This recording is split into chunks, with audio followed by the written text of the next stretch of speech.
Building Stronger Charities, Lessons for Trustees, and this is the second event in our series. Just while we're waiting for others to join, please post in the chat introducing yourself, your role, and the organisation that you're joining from.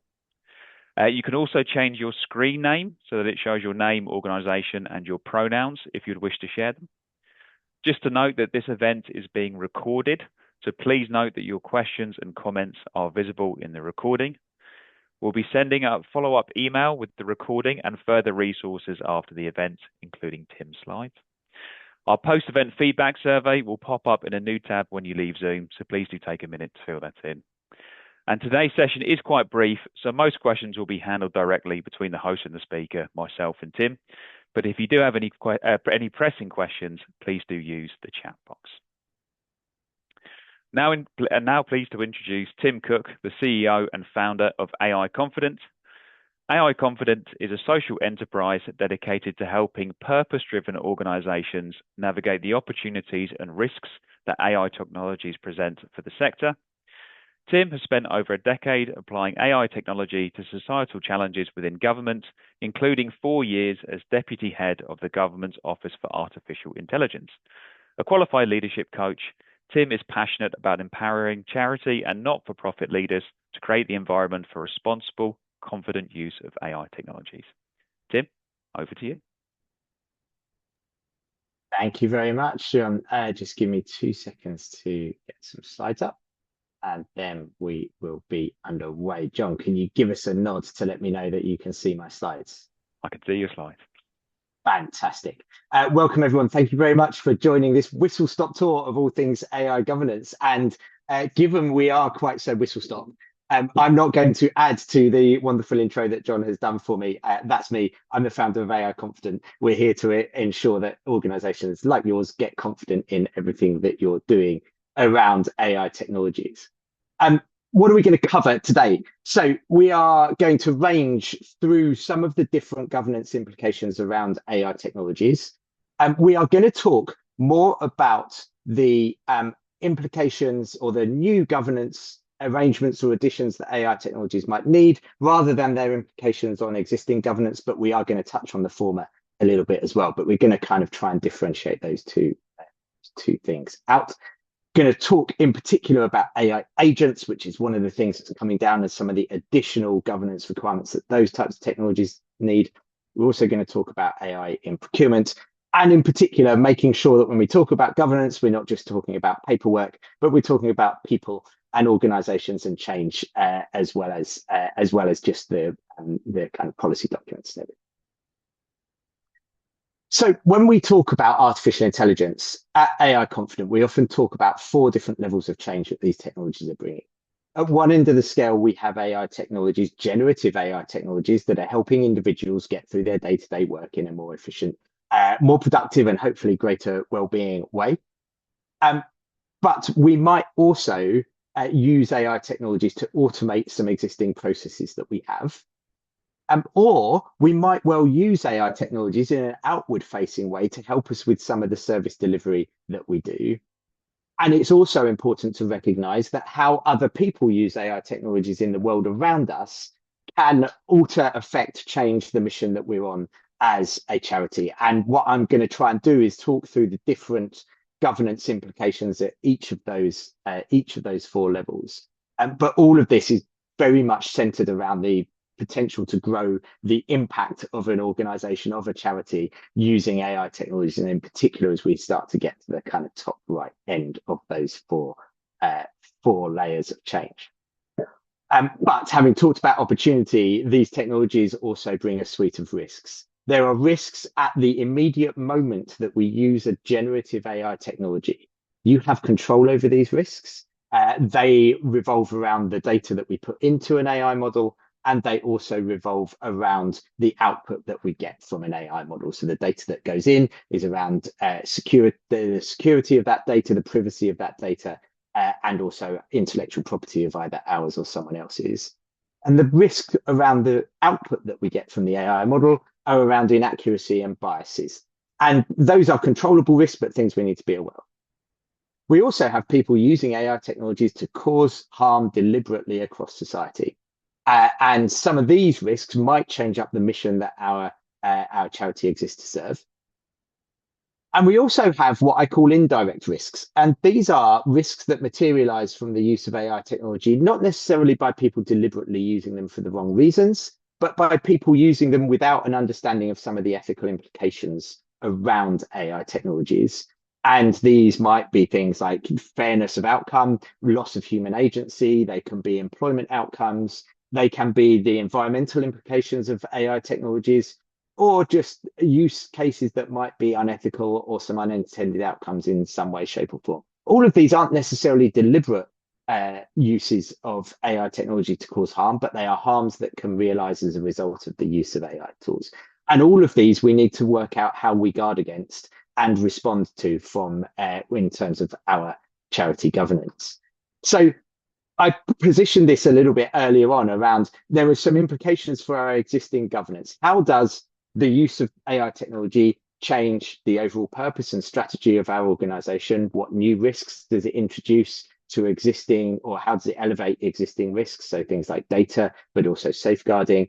And how does it change our ability to comply with existing laws and regulations and standards, not just around data privacy, but those that exist around that in particular? So that's how it might impact our existing governance. I'm going to talk less about that today and more about some of the new governance arrangements that might be needed around AI technologies, because they also require us to create new norms within an organization, to set new boundaries for staff. They generate new skills needs. There are potentially new regulations and standards that we need to be aware of and adhere to, and some new jobs and roles and functions within an organization. All the language at the moment is about AI taking jobs, but actually there are plenty of new jobs and opportunities around these tools and technologies. So I said we'd talk about the governance needs and requirements at each of these different 4 levels of change. So if we think about how we empower individuals within a charity or within an organization to use generative AI tools on a day-to-day basis, there are a suite of things that need to come together for that.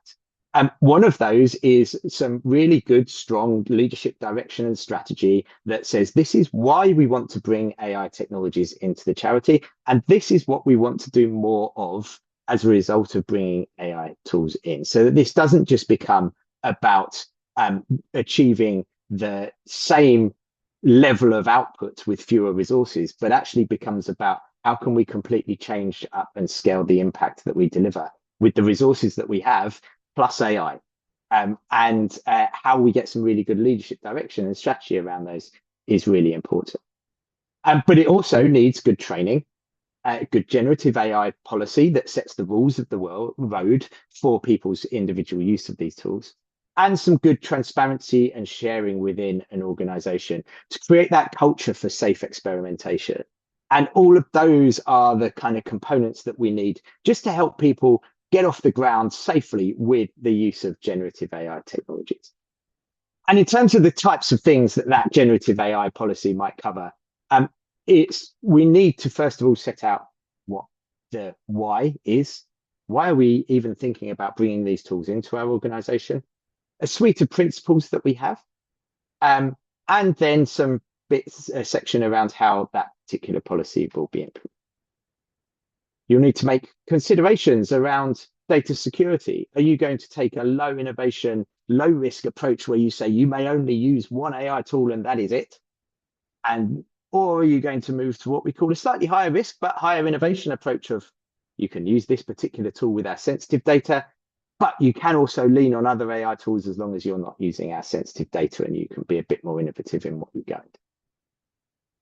You will also want to set out some other principles for your organization. These are some of the ones that we see routinely when we help organizations with their AI strategies. Principles around being transparent, around the maintenance of a human oversight, around being accountable for our work, putting that data privacy and protection in place, ensuring that we use these tools in an ethical and fair way, and for each organization that will be slightly different in terms of the values that organization has. And also then how we're going to monitor the use and impact of these tools within an organization and make sure that we stay informed. So these are some of the things that we see in common generative AI policies that are enabling people to use these tools on a day-to-day basis within an organization. So let's take it to the next level now. So we've got a generative AI policy in place. We've got some really good leadership messaging. We've got people using generative AI tools in a safe way, in an AI confident culture, and they're experimenting and doing well. But now we might also be thinking about, let's pick some individual processes that we have within the charity and see if we can automate some of those. And the potential to do that kind of automation has grown significantly over the last couple of years as we've seen the rise of the capability of generative AI technologies. Many of you might have heard people talking about the concept of AI agents. And an AI agent differs from a normal large language model interaction, because where we might take a normal generative AI tool and get it to help us with a task, an AI agent, we can just give that agent a particular goal and it goes and delivers that goal. So if I took the example of a customer support helpline, somebody working on a customer support helpline might use a normal large language model if they see a complaint come in, to help them to draft an answer to that complaint based on a particular policy that they have, and they might work with their Copilot or their ChatGPT to do that piece of work. Whereas an AI agent would be using the tool of that person's inbox, able to spot that a complaint had come in, also able to use the tool to go and find the information to respond to that complaint in their SharePoint, bring all that information together, put it into a draft email, and if we've given it permission to, send that email back to the person who raised the complaint without any human interjection or oversight. So the AI is now achieving the goal of responding to that complaint rather than individual tasks that make up doing the response to that complaint. This is a really powerful technology, but it comes with a whole different suite of risks that we need to consider. Some of that is around the level of autonomy that we're giving the AI model. Some of it is around what actions that AI agent can take, whether it can go and send an email to someone, whether it can update a CRM or do something like that. Some of those risks are around the data that it can access. And some of those risks are around the criticality of the use case.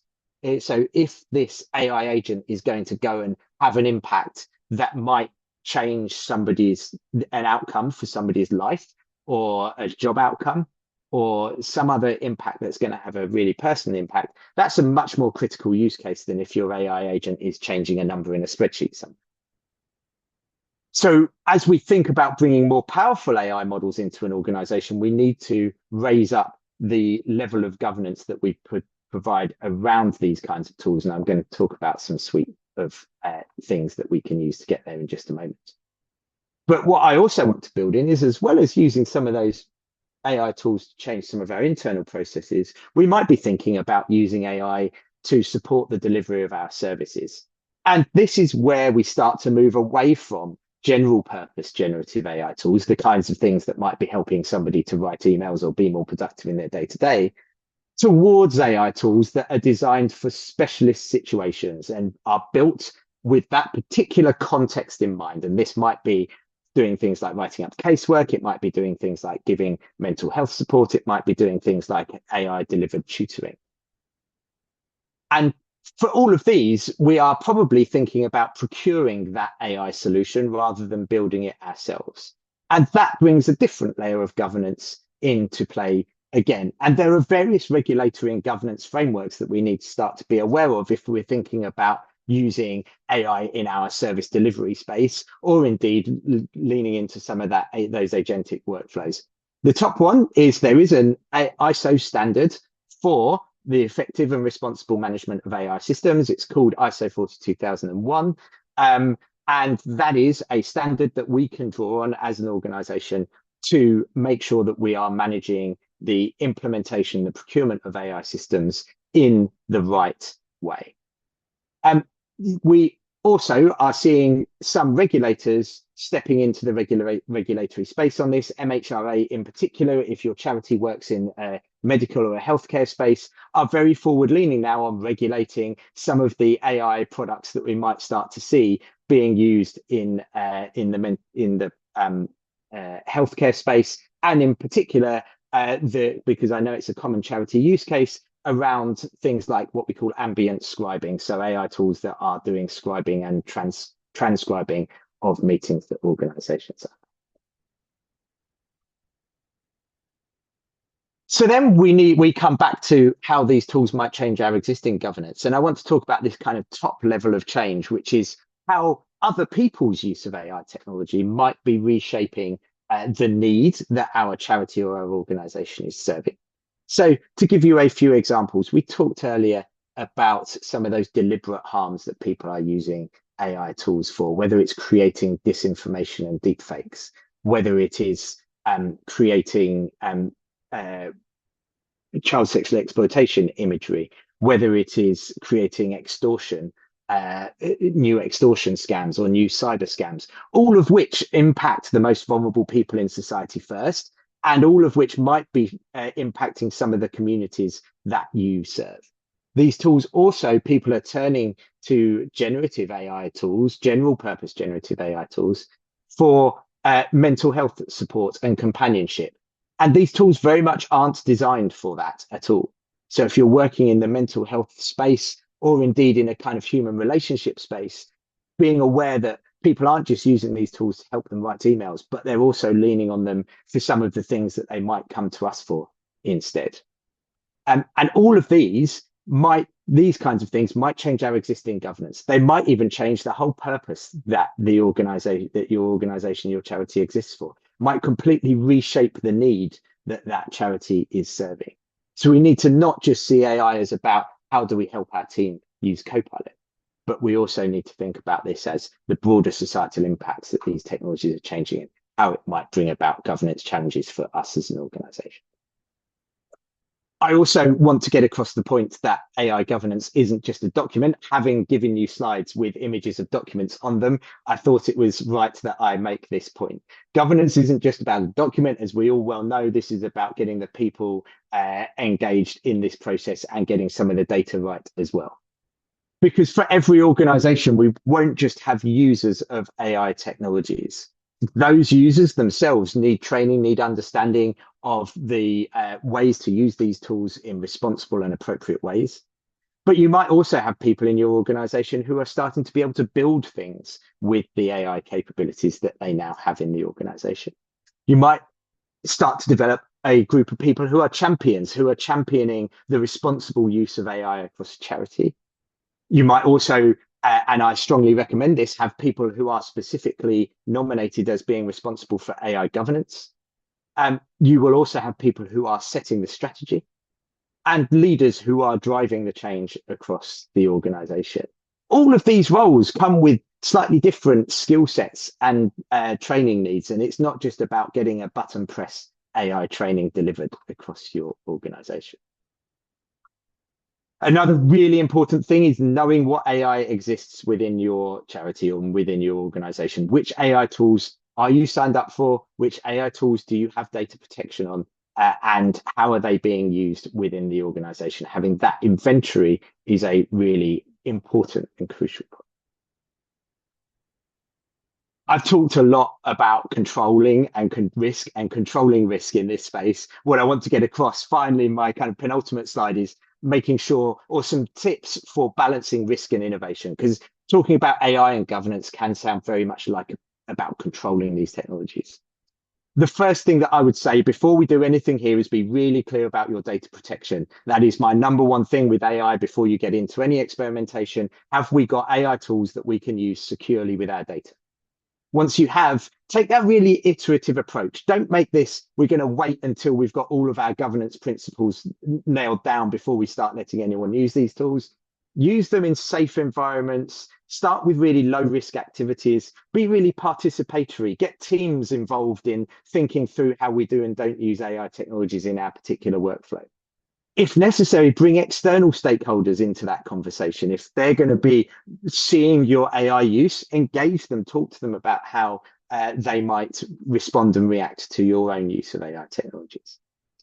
Consider not only those immediate risks, but potential downstream risks of your own use of AI technology. Are these going to introduce a potential for bias that might result in a decision-making process further down the line?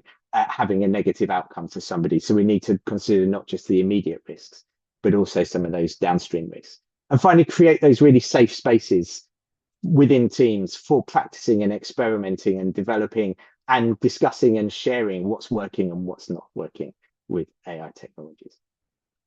That has been an absolute whistle-stop tour of different layers of AI governance. It's really important that we do this in a proportionate way, that we kind of, depending on what type of AI use we're doing, we find the right proportionate level of AI governance for that. I've got on the right-hand side here some questions that you might want to ask, particularly if you're trustees or in a leadership group of your charities, that will get you an entry point into these governance conversations. I've also put it on the left the kind of support that we give to organizations in terms of running workshops with leadership teams, helping with that proportionate governance, delivering the right training, and helping organizations to prioritize and pilot use cases. John, that has been a whistle stop 20 minutes. I think you might have some questions. There might also be some appearing somewhere else. Yes, thank you so much, Tim. And just to remind everyone, you will have these slides afterwards, so you can definitely come back to these questions after today's session. I thought I'd start with a nice broad question, and that would be, what's one myth about AI in charities that you'd like to challenge? There are so many myths that I would like to challenge. I think the a kind of top one for me would be that this is just coming for our jobs. This is coming for everybody's jobs.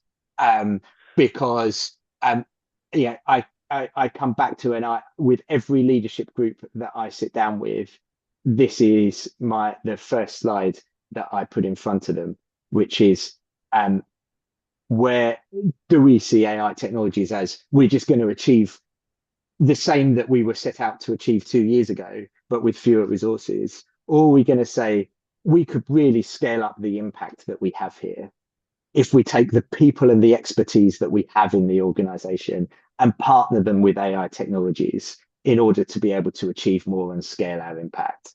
And for me, that's the really exciting point. The approach on the left takes you towards job cuts and is the scary one for people. The approach on the right is the approach that kind of elicits excitement and scale of impact, and who everybody's in this to change the game, right? To increase, to have some real strong societal impact.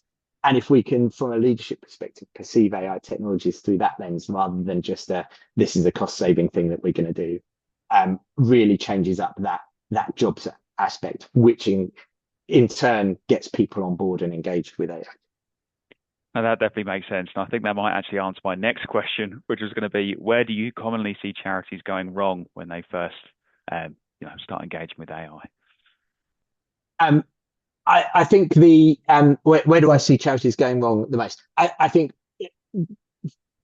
a really strong sense of fear that doesn't get talked about is one. It is absolutely valid for people to have fears and concerns about AI technologies. In every organization that I walk into, there are people who are deeply excited by these tools and people who are utterly terrified by them. And that is fine as long as we call it out and have an open discussion about it, and people have a really safe space to share that.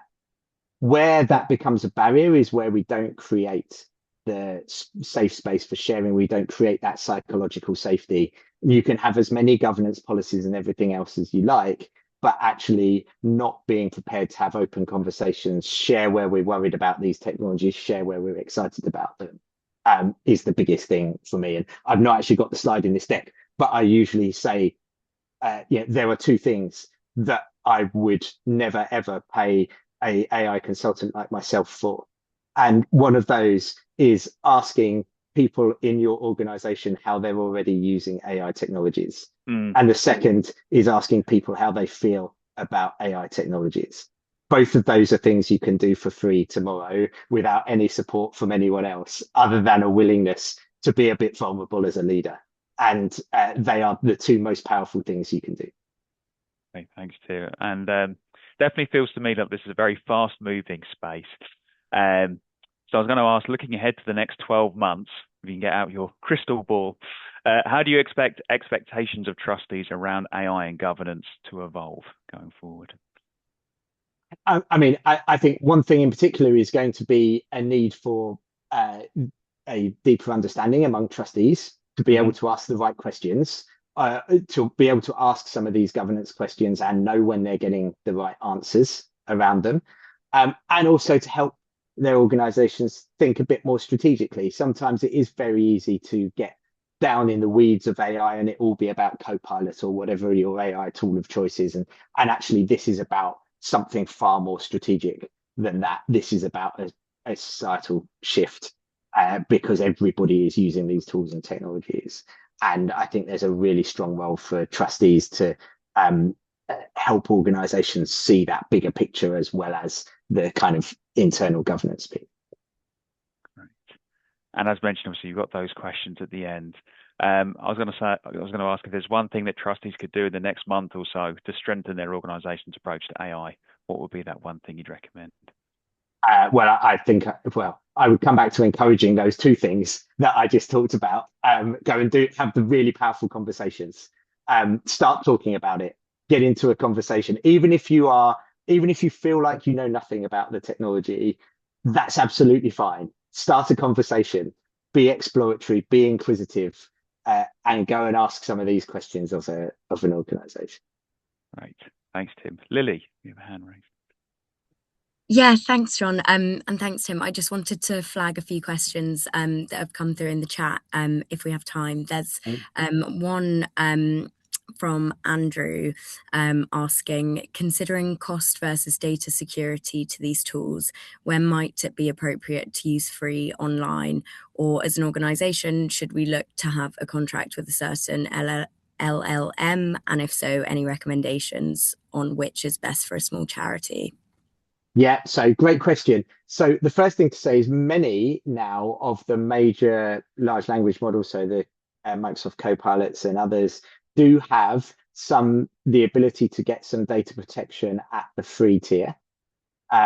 They won't be the most capable models, but you can get what we call enterprise level data protection, which is where they provide the same level of data protection as you get around your inbox or your SharePoint or your other cloud provision from an organization. Often that is the entry point to that is either very low cost or free, but obviously to get access to the more powerful models, you need to go higher.